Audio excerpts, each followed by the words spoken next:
2017 எந்த ஒரு கட்சியின் பெயரையும் நாம் பயன்படுத்த முடியாத நிலைமையில் ஆர்கே நகர் தேர்தல் அறிவிக்கப்பட்ட போது அம்மா அவர்களின் மறைவிற்கு பிறகு ஆர்கே நகர் இடைத்தேர்தலில் நமக்கு கிடைத்த குக்கர் சின்னத்தை, சுயேட்சை சின்னத்தை உலக புகழ் பெறுகின்ற அளவிற்கு, அது திமுக கூட்டணியை டெபாசிட் காலி செய்கின்ற அளவிற்கு ஆட்சி பொறுப்பில் இருந்த அதிமுகவின் அமைச்சர்களின், நிர்வாகிகளின், சட்டமன்ற உறுப்பினர்களின் அதிகார துஷ்பிரயோகத்தையும் பணபலத்தையும் தாண்டி 40,000 வாக்குகள் வித்தியாசத்திலே அம்மாவின் தொகுதி மக்கள் நம்மை வெற்றி பெற செய்தார்கள்.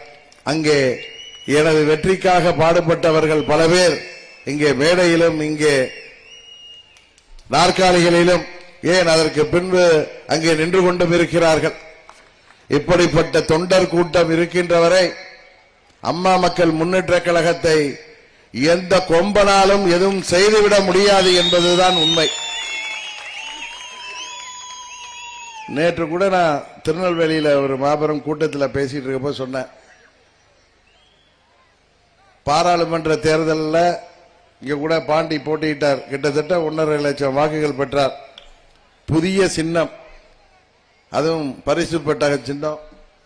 எல்லா வேட்பாளர்களும் சுயேட்சைகளாக வேட்புமனு தாக்கல் செய்துவிட்டு, வேட்புமனு கடைசி நாள் என்றுதான் தாக்கல் செய்தார்கள். ஏனென்றால் உச்சநீதிமன்றத்திலே வழக்கு நடைபெற்றது. அன்றைக்கு மார்ச் மாதம் 26ஆம் தேதி என்று நினைக்கிறேன், அன்றைக்கு கடைசி நாள் அன்றைக்கு நமக்கு சின்னம் கிடைத்தது. அந்த சின்னத்தை 15 நாட்களில் பிரதம வேட்பாளர் யார் என்று சொல்ல முடியாத நிலையிலும், தமிழ்நாட்டில் 39 தொகுதிகளிலும், பாண்டிச்சேரி ஆக 40 தொகுதிகளிலும் வேட்பாளர்களை நிறுத்தி தைரியமாக தேர்தலை சந்தித்து பல தொகுதிகளிலே லட்சக்கணக்கான வாக்குகளை பெற்று துரோகிகளுக்கு மரணடி கொடுத்த இயக்கம் அம்மா மக்கள் முன்னேற்ற கழகம். அதுபோல எத்தனையோ இடர்பாடுகள் பல இயக்கங்களுக்கு வந்திருக்கும். இன்னும் சொல்ல போனால் புரட்சி தலைவர் டாக்டர் எம்ஜிஆர் அவர்கள் இயக்கம் கண்ட பொழுது அவருக்கு ஒரே ஒரு எதிரிதான், அது திமுக மாத்திரம்தான். அம்மா அவர்களுக்கும் ஒரே ஒரு எதிரிதான், அது திமுக மாத்திரம்தான்.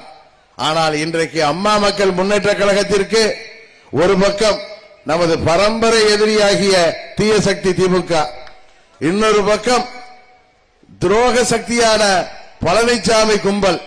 இதை இரண்டையும் எதிர்க்க வேண்டிய கட்டாயத்திலே அம்மாவின் தொண்டர்கள் நாம் இருக்கிறோம். இன்னும் சொல்ல போனால் புரட்சி தலைவருக்கோ அம்மா அவர்களுக்கோ மத்தியிலே ஆள்பவர்களால் எந்த ஒரு தொந்தரவும் இல்லை.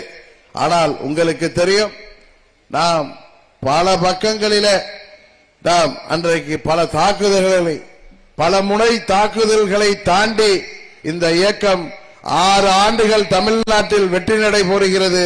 அதற்கு காரணம் உங்களை போன்ற உண்மையான தொண்டர்கள்.